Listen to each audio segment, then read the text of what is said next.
3ABN presenta Anclas de la Verdad con el pastor Frank González en la serie titulada Juan 3:16, el poder asombroso del verso más famoso. Amigos, bienvenidos una vez más a una nueva edición de Anclas de la Verdad. Este es un ciclo de 5 presentaciones y, como han visto ya en nuestra apertura a este comienzo de este programa, el orador invitado en esta oportunidad es el pastor Frank González. El pastor Frank González es bien conocido por ustedes. Ha estado participando en 3ABN Latino ya por muchos años. El pastor Frank González es orador emérito de La Voz de la Esperanza, ministerio al que ha servido ya por muchos años y ahora se dedica en la obra pastoral a ser el pastor de la iglesia de Avon Park. Es una iglesia angloparlante en el estado de Florida, una iglesia muy numerosa de más de 900 miembros. En esta oportunidad, como ya hemos visto también, el pastor Frank González va a desarrollar un tema muy bonito, muy impresionante, y es el título que acabamos de escuchar, Juan 3:16, el poder asombroso del verso más famoso. Y él desarrollará este tema en 5 partes: un amor incomparable, un mundo de salvación, un regalo irrevocable, una fuerza invencible y, por último, una vida genuina y sin fin. Los invito a que pongan atención y puedan disfrutar de esta serie de 5 temas guiados de la mano del pastor Frank González en este asombroso tema, el poder asombroso del verso más famoso.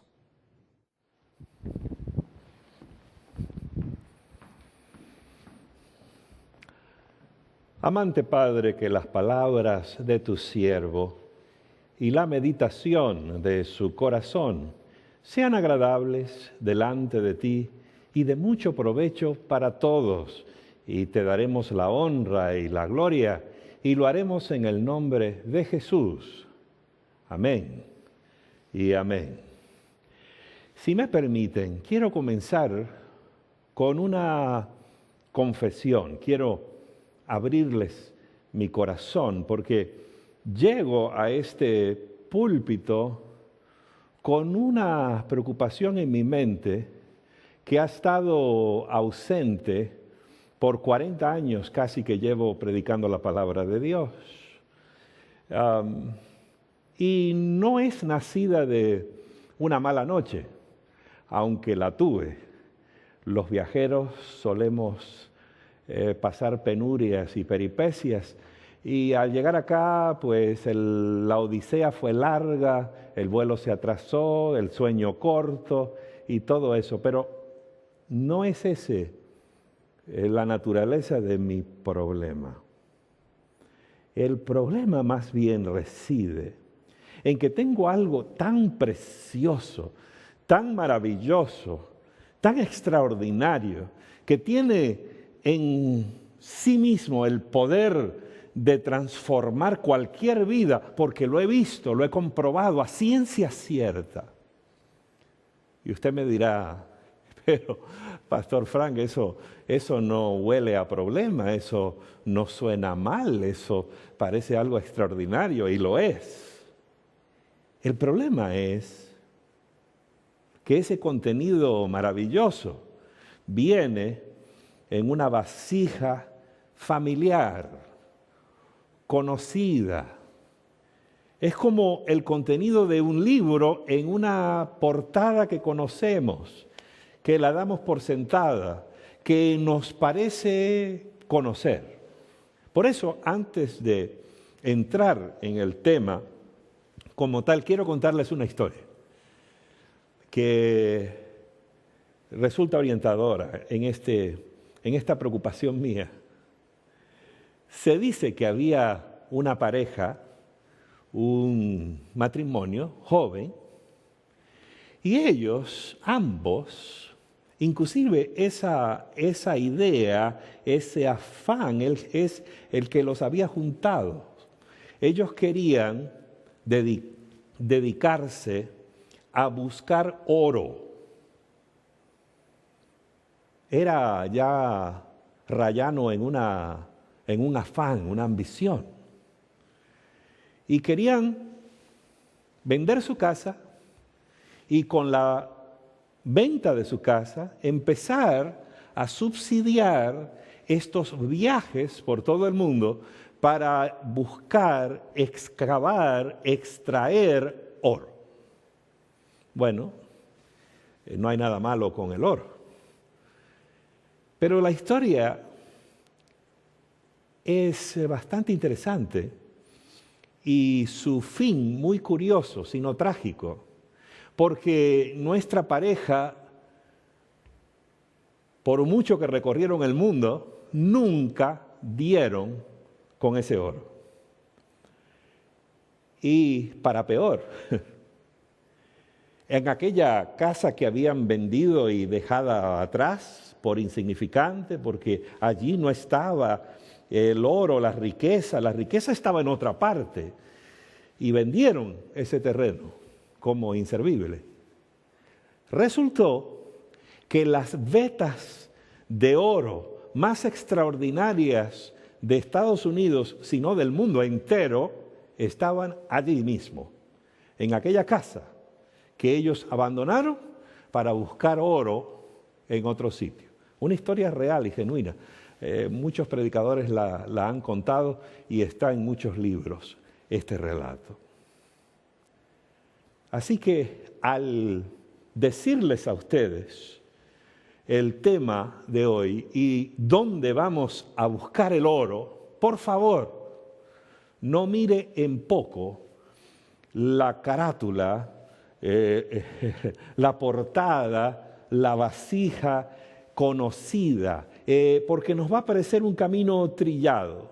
Si yo les digo a ustedes que vamos a dedicar no una, no dos, no tres, no cuatro, pero 5 temas a estudiar Juan 3:16, me puedo imaginar a alguien decir: Pastor Frank, por favor, ¿quiere decirme usted que vamos a estudiar ese versículo, el que más conocemos, el que podemos decir de memoria, el más elemental, lo primero que aprendemos, y vamos a buscar el oro allí? ¿Acaso no lo podríamos encontrar en algo más sofisticado, en algún otro lugar, en algún otro lugar recóndito de la palabra de Dios que todavía no hayamos llegado? Pero las cosas no son siempre lo que parecen ser. Muchas veces son mucho más de lo que pensamos que contienen y que presentan y que entregan. Por ejemplo, tome usted este púlpito, ¿no? Este púlpito, su físico enseguida da a entender que lo que es un púlpito, ¿verdad? No hay mucha complicación. Ese es el físico de este púlpito. Pero, si vamos más allá de lo físico, a la física del púlpito, lo que se llama la física cuántica, lo que hay en el púlpito que los ojos no pueden ver, que para verlo y explorarlo hacen falta instrumentos complicados, sofisticados, poderosos. Entonces descubriríamos otra cosa. Descubriríamos que esto aquí, esta materia, como cualquier otra materia, es, si la vemos en su física cuántica, si nos adentramos a sus partículas más diminutas, si vamos allí a verlo en su contenido subatómico, donde la teoría que se llama la teoría de cuerdas, que estudia estas cosas, la física cuántica, veríamos de qué está compuesto. Y el descubrimiento más grande del siglo XX, por si no lo recibió, por si le pasó por alto, gracias a las investigaciones de científicos como Alberto Einstein y otros, es que toda la materia, incluyendo la de este púlpito, no es otra cosa que energía atrapada. La materia es energía. Por siglos se creyó que la materia era una cosa y la energía otra cosa. Pero ahora sabemos, a ciencia cierta, que la materia no es otra cosa que energía. Ahí está, atrapada. Y si usted logra disgregar esa materia subatómicamente, usted desata un poder que es nuclear, un poder que es atómico. De ahí viene la idea de la bomba atómica. Espiritualmente hablando, Juan 3:16 es una bomba atómica espiritual. Allí hay un poder extraordinario, porque Cristo dijo que las palabras que Él ha hablado son espíritu y son vida. Lo dijo en Juan 6:33. Y recordemos que Juan 3:16 fueron palabras que el mismo Señor entregó a un religioso que creía que lo sabía todo, un sabelotodo, religioso, buena persona, moral, íntegro, un hombre respetado. No había otro como él en toda esa tierra. Era el individuo que las madres que andaban con sus niñitos apuntaban y señalaban y decían: mira, querido, un día yo quiero que tú seas como ese hombre Nicodemo. Pero a ese hombre cauto, a ese hombre profesor, a ese hombre que estaba endoctrinado en todas las cosas relativas a la palabra de Dios, Jesús le dijo: tienes que nacer de nuevo. Y para nacer de nuevo le dio Juan 3:16. Así que si tú me das de tu tiempo y no cambias la sintonía pensando que esto ya lo conoces, vas a descubrir conmigo, vamos a descubrir juntos el poder extraordinario que hay en Juan 3:16. El apóstol San Pablo le dijo a unos estudiantes de la palabra de Dios algo que quiero que busquemos en Primera de Tesalonicenses, porque fue a los de Tesalónica, una ciudad de Asia Menor, le dijo algo que tiene que ver mucho con lo que estamos hablando acá. Algo de la palabra de Dios. Y es aún más aplicado a la palabra de Jesús. Porque Juan nos dijo que en el principio era el verbo era con Dios y el verbo era Dios. Y ese verbo se hizo carne y habitó entre nosotros y vimos su gloria. Ese verbo es Jesús. Jesús desde el comienzo ha sido la palabra poderosa de Dios por el cual los mundos fueron creados y por la cual esa palabra llena de vida y de espíritu es la palabra, querido, querida, que puede transformar tu vida. No importa cómo se encuentre, no importa cuánto sepas o cuánto ignores. La palabra de Jesús es lo que tú necesitas hoy, ahora. Esa palabra poderosa puede cambiarte. ¿Por qué? Pablo se lo explica aquí a los tesalonicenses. En verdad los felicita con estas palabras que se hallan en Primera de Tesalonicenses capítulo 2, versículo 13, dice: por lo cual también nosotros sin cesar damos gracias a Dios de que cuando recibisteis la palabra de Dios que oísteis de nosotros, la recibisteis no como palabra de hombres, sino según es en verdad la palabra de Dios, la cual actúa en vosotros los creyentes. Entonces, Él dice que la palabra de Dios hace algo. Porque muchas veces el problema que confrontamos nosotros cuando tenemos mayor necesidad de un buen consejo es que estamos tan desgastados emocionalmente que no tenemos las fuerzas emocionales para poner en práctica ese buen consejo. Entonces, la palabra que necesitamos, la palabra orientadora que necesitamos, el consejo que necesitamos, tiene que venir, por así decir, con las pilas incluidas. La palabra que necesitamos tiene que tener el poder ella, porque nosotros lo tenemos desgastado, porque a veces la vida nos ha dejado sin ningún problema, porque a veces lo que necesitamos es que la energía venga de otro lugar, porque en nosotros no está. Y por eso dice aquí que esta palabra, la de Dios, obra en vosotros que creísteis. Es decir, la misma palabra obra. La palabra misma tiene el poder de obrar, de hacer algo.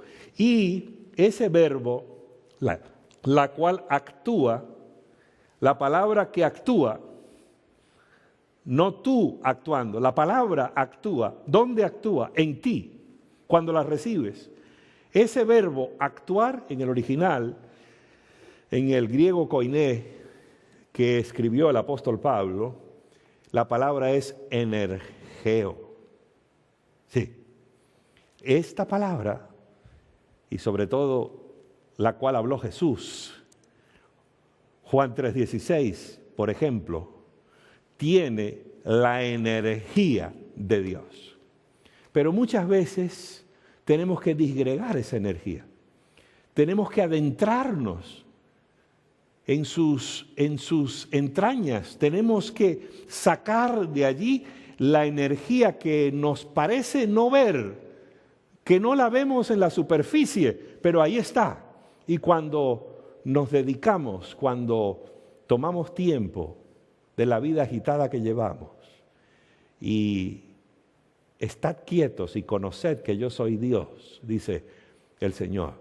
Y si tú tomas tiempo ahora de tu vida para escuchar estos temas, estos 5 temas sobre Juan 3:16, quiero decirte que va a llegar una energía a ti, va a llegar el poder de Dios, porque estas palabras habladas por Jesús, entregadas a un hombre docto que se creía que no las necesitaba y después se vio transformado por ellas, tú también vas a recibir esta transformación. Así que te invito, querido, querida, te invito, televidente, para que tomes tu tiempo y vamos a entrar sin apuro y con detenimiento, con el debido detenimiento, con la necesaria atención, con la suficiente paz y sosiego para que esta energía nos llegue, para que entre en nuestro espíritu y en nuestra alma, para que reorganice, para que actúe.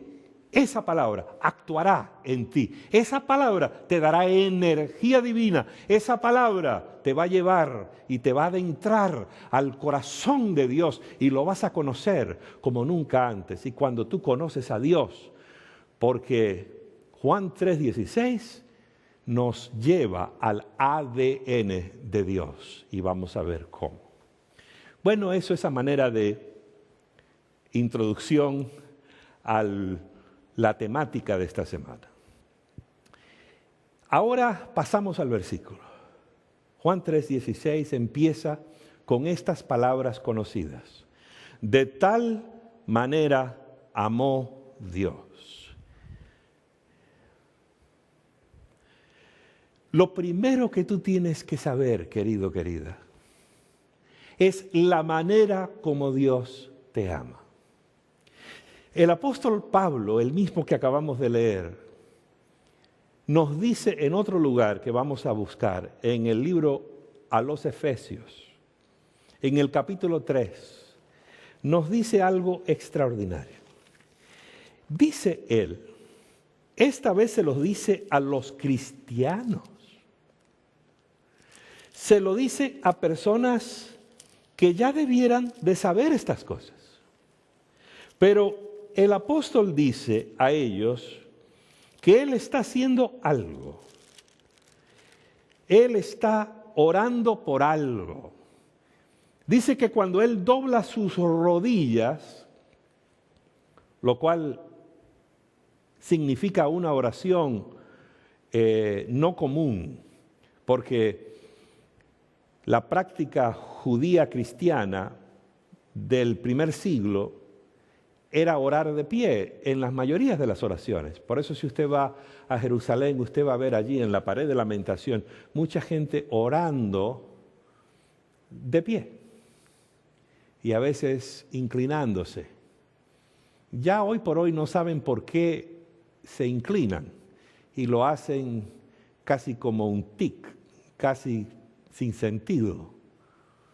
Pero un rabino me explicó que originalmente esa inclinación era cada vez que leían el nombre de Dios en la Biblia, entonces había un gesto de reverencia al nombre de Dios. Pero la mayoría de las veces es correcto, se puede orar de pie. Pero cuando había necesidad de una oración ferviente, de algo de una importancia extraordinaria, entonces los ancestros creyentes se arrodillaban. Llámese Daniel en Babilonia orando por su pueblo, o en este caso el apóstol Pablo. Él dice que dobla sus rodillas. Esto se encuentra en Efesios capítulo 3, versículo 14. Lo leo. Por esta causa, dice, doblo mis rodillas. Hay una causa, dice él, que me lleva a mis rodillas, que me lleva a hincarme, porque es lo que más me preocupa de todas las cosas. Es mi deseo máximo, es lo que yo quiero que suceda. Doblo mis rodillas ante el Padre de nuestro Señor Jesucristo. Versículo 16. Para que os dé a ustedes creyentes, a ustedes cristianos, conforme a las riquezas de su gloria. Aquí está el oro, las riquezas de la gloria de Dios, el oro espiritual. El ser fortalecidos con poder en el hombre interior por su espíritu, para que habite Cristo por la fe en vuestros corazones, a fin de que, arraigados y cimentados en amor, seáis plenamente capaces de comprender con todos los santos cuál sea la anchura, la longitud, la profundidad y la altura de conocer el amor de Cristo, que excede a todo conocimiento, para que seáis llenos de toda la plenitud de Dios. Mira, querido, la vida es difícil. En honor a la verdad, la vida a veces es más que difícil. Un predicador popular ha dicho que cuando la vida se torna bravía, es entonces que los bravos o los valientes la conquistan. Es verdad, tiene razón, pero habría que añadir, habría que admitir, mal que pese, que hay gente que yo he considerado más brava, más valiente, más espiritual, con más madurez, con más entereza espiritual que este servidor, y la vida en una ocasión, en uno de esos momentos arrolladores de la vida, cuando viene un tsunami de problemas, los he visto anonadados, a veces por un tiempo y a veces no salieron de aquel apuro. Porque en honor a la verdad, habría que decir que la vida no es solamente difícil, la vida puede ser imposible. Y eso lo sabía el apóstol Pablo. Si alguien sabía, eso era el apóstol Pablo. Si alguien estaba curado de espantos, era el apóstol Pablo. Él en ciertos lugares de sus cartas hace un recuento a veces de las penurias y peripecias por las cuales ha pasado. Él sabía que la vida podía ser muy difícil. Y por eso él dice que él está orando por algo. Que él está doblando sus rodillas para que el cristianismo, para que los creyentes sepan algo. Que si lo comprenden, dice él, si comprenden esto, entonces van a estar cimentados, arraigados, es decir, van a tener una solidez. Usa términos de la agricultura y términos de la arquitectura. Cimentados, como una columna que no puede ser movida. O como un árbol macizo de esos que no puede ser desarraigado. Dice que si comprendemos la anchura, la longitud, la altura y la profundidad de algo, ¿cuál es ese algo? El amor de Dios en Cristo Jesús. Lo que en el original se llama ágape o agape, dependiendo de si lo pronuncia en castellano o en el idioma original. Dice que si nosotros entendemos el amor de Dios, de tal manera amó Dios. Si sabemos de cuál manera amó Dios, si comprendemos ese amor, aunque Él dice que excede todo conocimiento, pero ¿cómo se puede comprender algo que excede todo conocimiento? No quiere decir que al exceder conocimiento que no puede ser comprendido, porque Él está orando para que lo comprendamos. Él no va a estar orando para que comprendamos algo que no se puede comprender. Eso no tiene lógica. Exceder conocimiento, que excede a todo conocimiento, no quiere decir que está más allá de nuestra comprensión. No quiere decir eso. Lo que quiere decir es que es un amor como ningún otro. Que es un amor de otro mundo, que es un amor tan distinto que nos parece así mismo como fue escrito, nos parece griego, nos parece en chino, nos parece algo que no se compagina, que no concuerda, que no conlleva, que no se ajusta a lo que conocemos. Excede el conocimiento nuestro, excede los amores a los cuales nosotros estamos acostumbrados, que no son malos necesariamente, pero no son ágape, no es el amor agápico de Dios en Cristo Jesús. Pero si conocemos, si comprendemos, aunque sea un poquito, de tal manera como Dios nos ha amado, si comprendemos eso, entonces la vida cambia, entonces todo es diferente, entonces estaremos fortalecidos de tal forma, querido, que cualquier cosa que venga a tu vida. Ese era el problema de Nicodemo. Sabía mucha Biblia, pero nada del agape. Ese era el problema de los fariseos del tiempo de Jesús, porque en Juan capítulo 5, Jesús allí le dice a ellos: vosotros no tenéis el agape de Dios en vosotros, no tenéis el amor de Dios en vosotros. Ese fue el diagnóstico.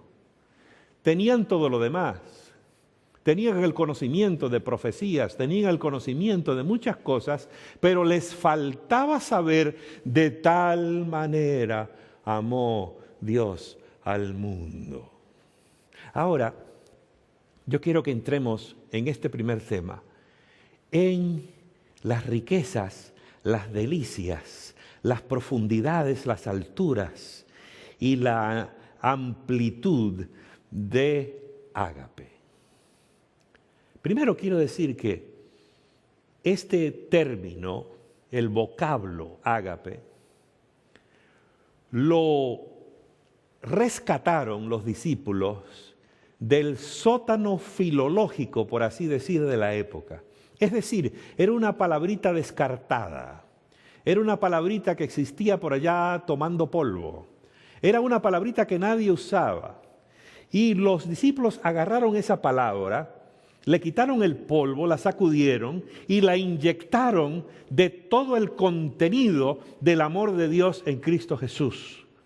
Hicieron eso porque al examinar las otras palabras que había para amor, les pareció que no eran un instrumento adecuado para transmitir el amor de Dios de tal manera, el amor que ama de tal manera al mundo. Las otras palabritas andaban cojeando. Tenían un significado y un sentido que no ayudaba. Y la idea que ellos querían transmitir del amor de Dios andaba chocando con esos otros significados. Por ejemplo, la palabra filó o el verbo fileo es una palabrita que se usaba para expresar el amor filial. De ahí viene la palabrita filial. Filadelfia es una ciudad en Estados Unidos que está compuesta esa palabra de filo y adelfos. Adelfos es hermano y filo es amor entre hermanos. Es la idea del amor filial, el amor para gente que conocemos, el amor para nuestros familiares, el amor para nuestros amigos. Es un lindo amor. Si usted tiene familiares que lo quieren y lo aman, siéntase dichoso, porque es lindo eso.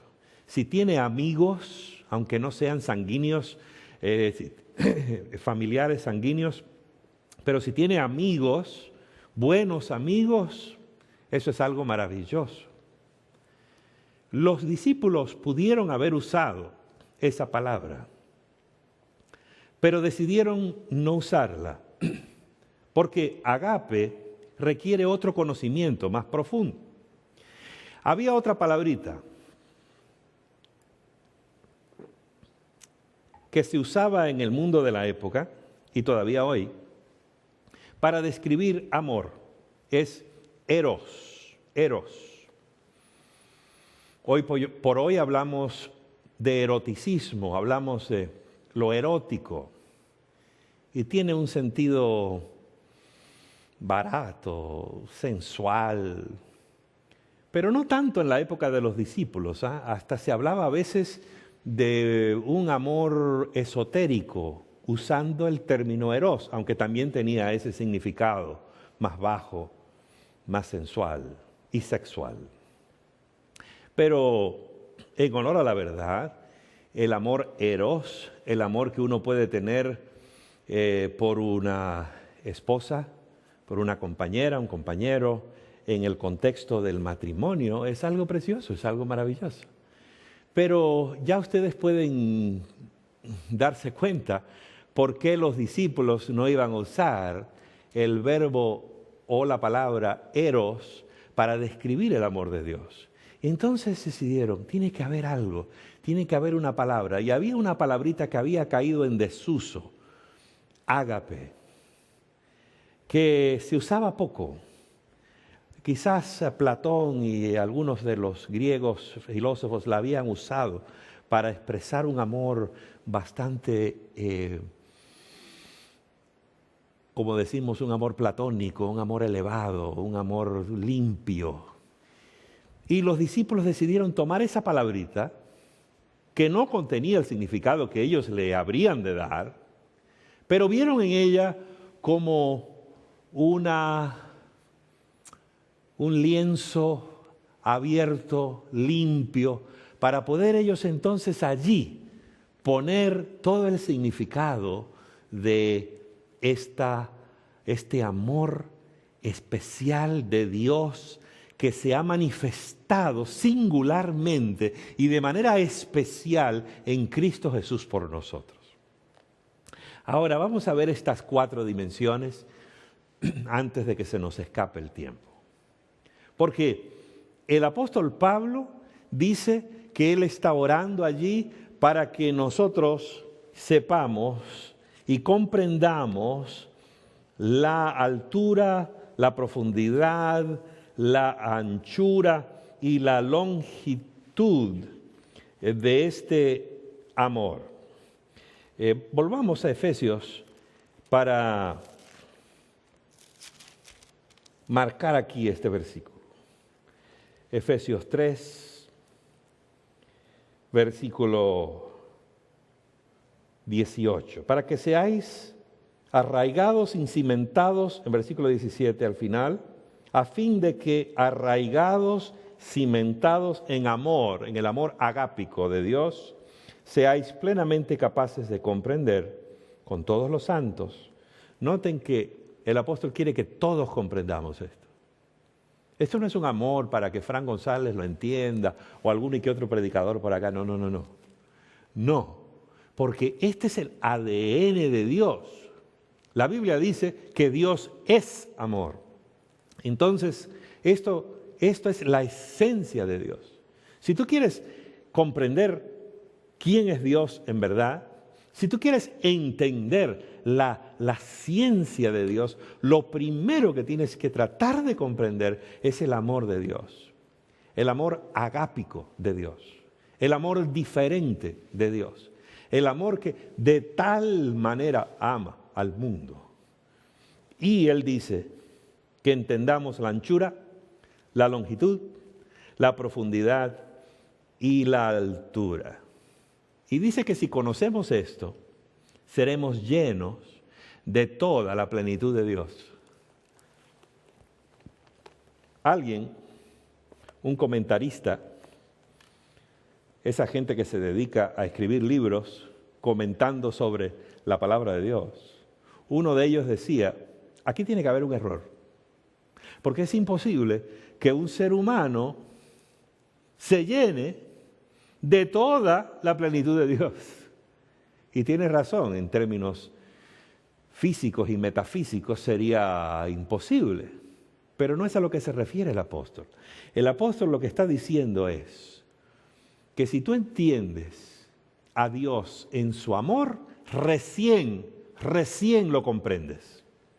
Tú te puedes dedicar la vida a estudiar acerca de Dios y acerca de las enseñanzas de Dios y la historia que tenemos aquí en la palabra de Dios acerca de cómo Dios ha actuado en el pasado, etcétera, etcétera. Y es bueno, no perderías tu tiempo, sería una buena tarea.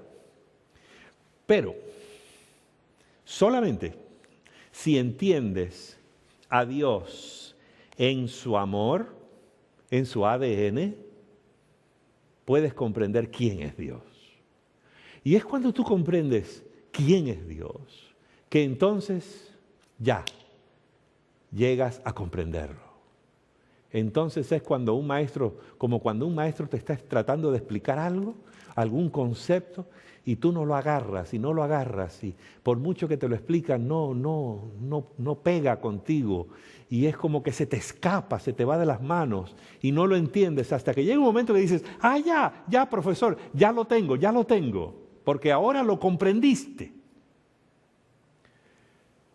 Pablo dice que cuando comprendemos agape, entendemos a Dios. Comprender agape es entender a Dios. No comprender agape es no entender a Dios, aunque te pases un siglo estudiándolo. Por eso él dice, yo estoy orando para que lo comprenda. Bueno, vamos a ver estas dimensiones, porque dice que tiene 4 dimensiones. La primera que menciona aquí en el versículo 18 de Efesios 3, la anchura. Dice que ágape es ancho. ¿Qué significa eso? Lo interesante es que Pablo no explica mucho esto de las 4 dimensiones. Y hay distintas ideas. Yo te voy a dar la mía, porque ¿cuál te voy a dar? Y quiero decirte con humildad que yo he pasado años estudiando esto, porque tengo la misma fascinación con el ágape de Dios que tenía Pablo, porque yo he descubierto que el ágape es todo lo que dijo Pablo que era. Porque para mí no es una curiosidad intelectual, no es una doctrina que debo de saber, los versículos, poderlos citar y algo para discutir con otra persona. No. Esto es vida. Esto es el energeo de Dios. Ágape es la esencia de Dios. Ágape es el ADN de Dios. Ágape es conocer a Dios. Y por eso me he dedicado. Si has tenido oportunidad de escuchar mis presentaciones a través de los años, si has podido leer algunos de mis libros, tú vas a descubrir que vez tras vez regreso, me remito a el ágape divino. Y le he dado mucha, como dice popularmente, mucho seso, mucha cabeza a este asunto, en oración, pidiéndole al Señor que me guíe. Me ayudó mucho que al hablar del universo de ágape, Pablo mencione 4 dimensiones, porque curiosamente Alberto Einstein decía que nuestro universo físico tiene 4 dimensiones y que esas dimensiones tienen que ver con el tiempo y el espacio. Antes se creía que el tiempo era una cosa y el espacio era otra. Pero ya sabemos a ciencia cierta que el tiempo afecta al espacio y el espacio al tiempo. Ahora, y esto me llevó a revisitar este versículo de las 4 dimensiones de una manera que me elucidó en mi propia mente la capacidad de comprenderlo. Cuando pienso en algo ancho, en el caso mío, quizás por la manera en que yo estoy constituido, no sé, pero pensar en algo ancho, pienso en el espacio. Ancho, pienso en algo físico, pienso algo ancho. Aquí veo el amor de Dios como la esencia de Dios. Ya lo dije, no tengo que visitar mucho este punto, porque Dios es amor. El hecho de que el amor es ancho, yo diría que el amor es tan ancho como es ancho Dios. Eso es una anchura interminable, porque Dios es omnipresente. Pero el punto que he visto en esto de la anchura de ágape es que ágape no es algo que Dios tiene, sino ágape es algo que Dios es. En el caso nuestro, el amor es algo que nosotros tenemos o podemos recibir. Nosotros hablamos de tener amor. Hablamos de entrar en amor y salir de amor. Entramos en amor y en desamor. Un día tenemos amor y otro día no lo tenemos. Porque el amor para nosotros no es nuestra esencia. En inglés, y ahora como les dijeron, estoy predicando casi exclusivamente en inglés. Interesante, pero la vida tiene esas vueltas que muchas veces son sorpresivas y ahora estoy predicando más inglés que otra cosa. Este es uno de mis primeros sermones en español en más de 1 año y medio. Y en inglés se habla de falling in love. Dice que uno como cae en amor, como el que se tropieza y cae en amor, como si fuera un accidente. Y a veces da la impresión de que es un accidente de un montón de carros y vehículos, porque a veces los amores humanos, estos románticos, pueden ser desastrosos. Y la gente cae en amor hoy y mañana ya no está en amor. Alguien te prometió amor, no sé, la semana pasada, o hace meses, o hace años, y ya no te ama. Es triste. O quizás el caso sea tuyo. No te sientas mal, así es la vida. El amor humano es así. El amor humano no es ancho. El amor humano existe hoy y no mañana. Pero el amor de Dios es, dice Jeremías, en Jeremías 31, dice que el amor de Dios es eterno. Dice, con amor eterno te he amado. Quiere decir que el amor de Dios siempre es. Porque Dios no tiene amor, Dios es amor. Esas son buenas noticias. Porque mira, si Dios tuviera amor por ti, ¿podrías estar contento con eso? Con razón. Pero si te pones a pensar un poquito, Dios tiene amor hoy por mí, la pregunta que se presenta es, bueno, si lo tiene hoy, ¿lo tendrá mañana? ¿Te das cuenta? Lo tiene hoy, pero ¿lo tendrá mañana? No. Tener algo es algo que podemos tener hoy y perderlo mañana. Dios no tiene amor por ti como el que tiene una posesión que puede perder. La Biblia dice que Dios es amor. Primera de Juan 4:8. Es amor. Dios es amor. Así que Dios no tiene amor por ti. Dios es amor por ti. Por eso Él te ama con amor eterno. Con amor eterno te he amado. Dice Él, hablando a través del profeta Jeremías. Lo puede decir, porque quiere decir que amor es el ADN de Dios. Quiere decir que no hay un momento en su eterna existencia en que Dios no te haya amado a ti y a mí. Nosotros hemos nacido en este mundo y a no ser que Cristo venga antes de nuestra muerte, también pasaremos al descanso. Y en ese día, dice la palabra, perecen nuestros pensamientos, perecen todo lo que hemos traído a este mundo. Pero Dios no perece. Dios siempre es. Dios siempre existe. Dios siempre ha sido. Dios siempre es. Dios siempre será. Y Él es amor por ti. No hay un momento de su eternal existencia en que Dios no te va a amar. Piensa en eso, querido.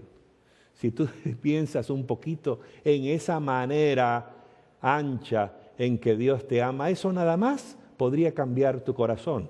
Porque eso quiere decir que tú no tienes en tu haber, yo no tengo en mis posibilidades el poder cambiar el amor de Dios. Yo no puedo reconstituir a Dios, yo no puedo hacer que Dios sea otra cosa. Dios es amor. Entonces, quiere decir que el ágape de Dios, la manera en que Dios me ama es diferente a la manera en que me ama cualquier ser humano o a la manera que yo amo a cualquier ser humano. Porque yo puedo amar a una persona hoy y no mañana, pero Dios no me puede amar así. Dios me ama con amor eterno, porque el amor es ancho. Pero no solamente el amor es ancho, también es largo. La longitud. Cuando pensamos en algo largo, yo como soy predicador, pienso en el tiempo. Ancho es espacio, el universo del espacio. Largo es el universo del tiempo. Los niños quieren saber cuán largo va a ser el discurso, cuán largo va a hablar el pastor. Está hablando demasiado largo. aquí en 3ABN hay que hablar largo, porque le ponen a uno un tiempo y uno tiene que cumplir ese tiempo. Aunque quiera hacerlo más corto, no se puede. El tiempo es largo, el amor de Dios es largo. El amor de Dios cubre la eternidad. El amor de Dios es hoy como fue ayer y será mañana. Así que es ancho porque es la esencia de Dios, es físico, es ancho porque Dios es amor, es el espacio que llena a Dios, todo lo llena, el amor de Dios todo lo llena, el amor de Dios existe porque Él es amor. El amor de Dios no es algo que Dios puede perder. Dios no se levanta mañana pensando si te va a amar o no te va a amar. Tú no tienes que hacer como el enamorado con las pétulas de la rosa. ¿Me ama? No me ama. ¿Me ama? No me ama. ¿Me ama? No me ama. No. Las pétulas divinas es me ama, me ama, me ama, me ama, me ama. ¿Ves? Dios siempre te va a amar porque ese amor es ancho, es lo que Él es. Él está constituido de amor. Ese amor es amor por ti. De tal manera amó Dios al mundo. Vamos a ver esa frasecita del mundo un poquito más adelante. El amor es largo en cuanto a tiempo. Y después dice que el amor es alto y profundo. Esto de la altura y la profundidad de Dios, yo creo que está mejor presentado en Filipenses capítulo 2. Aquí en Filipenses capítulo 2 hay algo que se cree que era un himno que cantaban los creyentes del primer siglo y pasó a ser parte, felizmente, de nuestro Nuevo Testamento. Porque la altura y la profundidad del amor agápico de Dios en Cristo Jesús solo puede tener una aplicación. Hay solo una aplicación que vale. Hay solo una aplicación que se ajusta y es la vida de Cristo. Aquí en Filipenses 2 nos habla de la exaltación de Cristo y después el viaje de su humillación por nosotros y después el regreso exaltado, ahora más exaltado que antes. Y ese proceso que se le llama en el original kenosis, la humillación de Cristo, el vaciarse de Cristo. Kenosis es una palabrita, aquí aprovecho ya de una vez para tomar un poquito de líquido, porque esto sirve de ilustración. Cristo se vació. La palabra kenosis es tomar este vaso, no lo voy a hacer aquí porque voy a tener problemas, y vaciar todo su contenido hasta la última gota. Hasta que sale la última gota, cuando ya no tiene más que dar. El amor agápico de Dios por ti y por mí, escucha bien, se vertió, se viró, se derramó completo y total por nosotros en Cristo Jesús. Cristo no guardó ni una sola gota de ese amor. Porque el amor, acuérdate que el amor es lo que Dios es y lo que Cristo es. Entonces, cuando dice la Biblia que Dios y que Cristo derramó su vida por nosotros, lo dice en montones de partes de la palabra de Dios. Dice que se dio a sí mismo, derramó su vida por nosotros.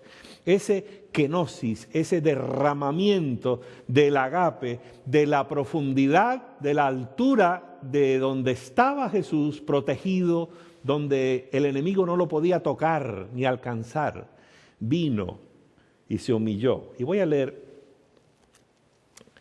este pasaje donde dice, en Efesios 2:5. Haya pues en vosotros este sentir que hubo también en Cristo Jesús, el cual siendo en forma de Dios, altura, no estimó el ser igual a Dios como cosa a que aferrarse. No se aferró de estar exaltado, no se aferró a estar solo allá arriba, sino que, versículo 7, se despojó a sí mismo, se vació a sí mismo, se entregó a sí mismo, tomando forma de siervo, hecho semejante a los hombres, y estando en la condición de hombre, se humilló a sí mismo, haciéndose obediente hasta la muerte, y muerte de cruz. Por lo cual Dios también le exaltó hasta lo sumo, y le dio un nombre que es sobre todo nombre, para que en el nombre de Jesús se doble toda rodilla de los que están en los cielos y en la tierra y debajo de la tierra, y toda lengua confiese que Jesucristo es el Señor, para gloria de Dios Padre. Uno de los que se arrodilla es Pablo, ya vimos. Otro que se arrodilla, te lo aseguro, es Frank González.